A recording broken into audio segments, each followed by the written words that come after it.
Hi, I'm Michael, and this is Carelifornia.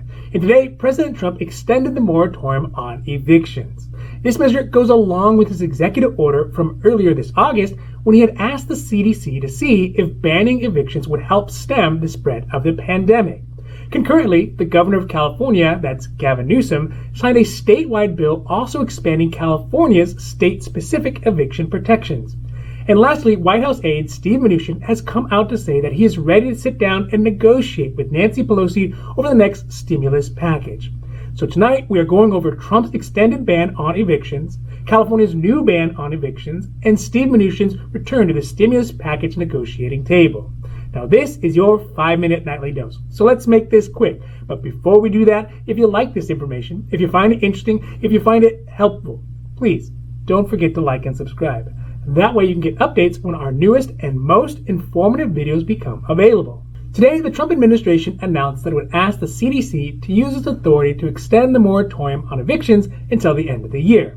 It would do this under the guise of preventing further spread of the pandemic and with the help of the Department of Health and Human Services. The moratorium comes after Trump's executive order asked the CDC and DHHS if halting evictions would be necessary to help stop the spread of the pandemic. Obviously, the answer came back in the affirmative. The moratorium will primarily cover single people who make up to $99,000 a year and joint couples who make less than $198,000 a year. There will also be more specific criteria that will need to be met in order to qualify for the protection and before someone can get a declaration that can be used to present to their landlord. These additional criteria are not yet public, but will be posted on the CDC website in the near future. But the order does not have any wording guaranteeing federal assistance for landlords, which could cause a lot of problems in the housing market moving forward. Without any specific money set aside for landlords, there could be a lot of instability to the already shaky housing market. Nancy Pelosi said with regards to Trump's extended moratorium, he can extend the moratorium, and I hope that he does, but you can't just extend the moratorium. You have got to have money, end quote.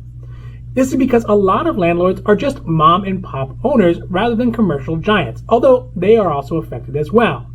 On Monday night, Gavin Newsom, the governor of California, signed a measure to offer further temporary eviction protections and limited foreclosure protections to small landlords in California.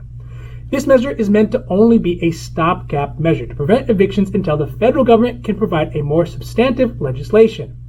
It'll also help small landlords avoid foreclosure that comes with being unable to use rent money to pay for mortgages.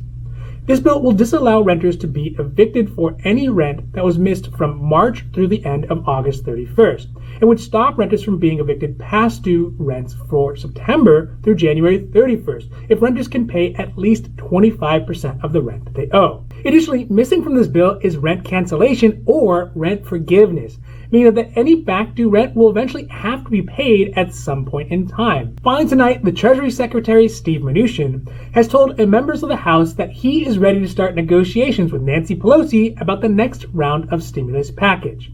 Of course, this is no surprise. Both Mnuchin and Mark Meadows, the White House Chief of Staff, have now made overtures towards a negotiation with Pelosi, but without much success. He said today, "I am ready to sit down with the Speaker at any time to negotiate." Last week, in a phone call with Mark Meadows, Pelosi rejected the idea of a $1.3 trillion package that Mark Meadows had said the president would back.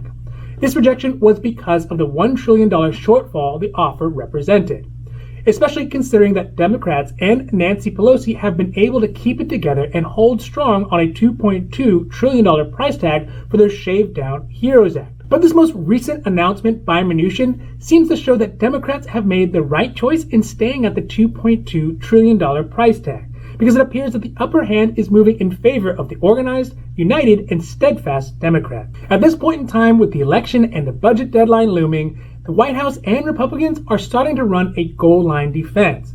The disunity and all the all-around squirreliness that has served them well up to this point turns out to not be a great negotiating strategy when dealing with issues that must have a resolution and they're not in the advantageous spot. It's good to see at least that the White House is making attempts to try to resolve the most urgent issue right now, evictions, by at least doing something. But like the executive order for Trump's extended $300 unemployment benefits, it can only be a temporary fix until a real solution can be hammered out in Congress. This has been your 5-minute nightly dose, and I hope that you found it interesting or helpful or at least useful. And if you did, please don't forget to like and subscribe. That way you can get updates when our newest and most informative videos become available. Also, we here at Carelifornia, we know health insurance. So if you have any questions about your health insurance, leave those down below. We'll be happy to make a new video or a new post as soon as we can. Now, other than that, I'm Michael, and this is Carelifornia, wishing you a happy, healthy day.